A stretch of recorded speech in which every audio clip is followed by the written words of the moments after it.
Hi, in this video we are going to discuss about the basic concepts of thermodynamics. In the subject elements of mechanical engineering, the first module we are seeing about the sources of energy and the thermodynamics. Next we will see about the steam. So now thermodynamics is a study which helps for the understanding the heat and energy concepts. So there are laws of thermodynamics which states some important points about this logics, the principles, what it is. Let me see the laws of thermodynamics. It's a fundamental physical quantities like energy, temperature and entropy that characterize the thermodynamic system and at thermal equilibrium. Okay, so here the four laws are there: zeroth law, first law, second law and third law of thermodynamics. So let me see one by one. What is the zeroth law states? So it states two bodies which are in thermal equilibrium with a third body or in thermal equilibrium with each other. Okay, what is the meaning of it? So when two bodies separately we are checking or compare with a third body. So I am compare A with C and B with C. Okay, two different bodies I am comparing with a standard the third body. Now if the two are equal, then the third one is the A and C are equal. This is the logic over here. Let me see with an example here.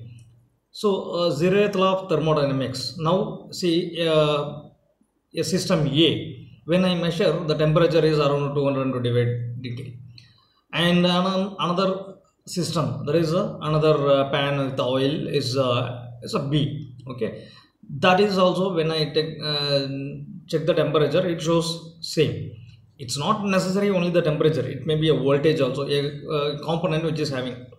So anything, any objects individually we are checking, A and B we are checking. If checking with the standard it's a C, okay, then it shows if the A and C or the combination of B and C, if you check it, they are in equilibrium, then obviously A and B or definitely they are equal at the equilibrium. This is the zeroth law. First law says it's a conservation of energy principle. We will say normally energy can be created, can neither be created nor be destroyed. It can be changed from one form to another form. This is from the school days we are studying that concept of energy conservation, conservation of this. So here what will happen is we are unable to produce a new form of energy, anything. Only we can do is we can convert one form of energy to another one. Just like whatever we are doing, fan, how it is the fan is rotating with the help of some electrical energy. We are putting electrical switch, electrical energy converted to the mechanical movement, so that we will get the cold air. And if you want to get heating up anything, so we need heat energy. Then this whatever it is, mechanical energy is converted into light energy, or light energy is converted into mechanical energy. This is a principle of pump and generators. Okay, you can, if you supply electricity, it can rotate, or if you rotate, it can produce electricity. These are all the things the electric generator and the pumps is basically working. So one form of energy can be created, cannot be created, but it can be converted into another form. Okay, so here just we can see in this chemical energy to kinetic energy and light energy to that is chemical energy, where photosynthesis process takes place for the food. Okay, like this one more concept we can say is the energy.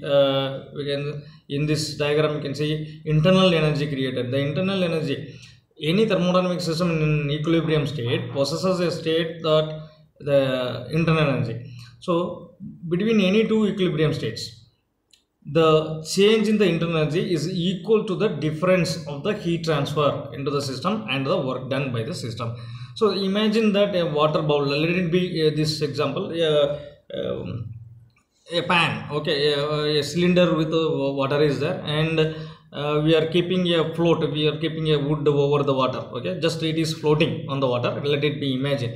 So when we are burning the water, Okay, what will happen if you are giving added supply the water, heating, so the water gets boiled, then it pushes upward, the piston is getting pushed upward because the molecules inside it is getting heated up and moves from down to up. So the heat what you are given is converted in that the work done. Okay, so that the difference between the heat given and the work done is called the internal energy by the system. So the work done by the system, that is it is how much it is getting pushed. It is a work done, it happens. So the energy given, the Q is the heat energy produced, and the work done is a thing.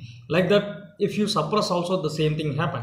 So the internal energy, change in the internal energy of the system is equal to the work done and the difference between the heat supplied and the work done. This is what the first law of thermodynamics. Second law is energy from the form of heat only flows from a region higher temperature to lower temperature. Normally, anywhere if you see temperature from higher to lower, automatically it will move. But if you try to move from lower to higher, we need a mechanism. Okay, just like water from the tank. Okay, your underground tank to the overhead tank. If you want to push the water, you need a pump to supply the water from the surge tank to overhead tank. But in the case, if you already water is in the top level, if you open that, automatically due to gravity it will come down. So there is no need of supply. So higher level to lower level transfer of heat, whatever the material or heat, it is easy. There is no need of any external resources. But from lower level to higher level, if you want, then it is needed, a power is needed. So that's what energy in the form of heat only flows from the region higher temperature to the lower temperature, as well as other also it will be equal. I said just for an example of that flow of water, but normally temperature is getting released from the body. It's like that. Whatever, if you want to liberate your heat, sweating is coming out. Okay, so that is one kind of law of thermodynamics. Higher energy to lower temperature, automatically the heat will flow. The third law says one important thing is the entropy of the perfect crystal is zero when the temperature of the crystal is absolute zero. So see, sometimes we can say some example is there is no heat energy. Entropy is sometimes called as waste energy. That is, entropy is called as imagine as it's a waste energy that is unable to do work. And since there is no heat energy, whatever absolute zero, there is no waste energy. If normally, so see some example, I'll say some with example. Let us consider steam. Okay, to illustrate this, we know a steam of a gaseous states of water at high temperature. Okay, normally if the water boils, okay, what will happen? The components inside it, molecules move inside here and there. Okay, if water is there and it boils. Suppose if the boil is getting cooled, okay, what will happen? The hot water is getting cooled down, and when it reaches 0 degree, it's converted into solid, right?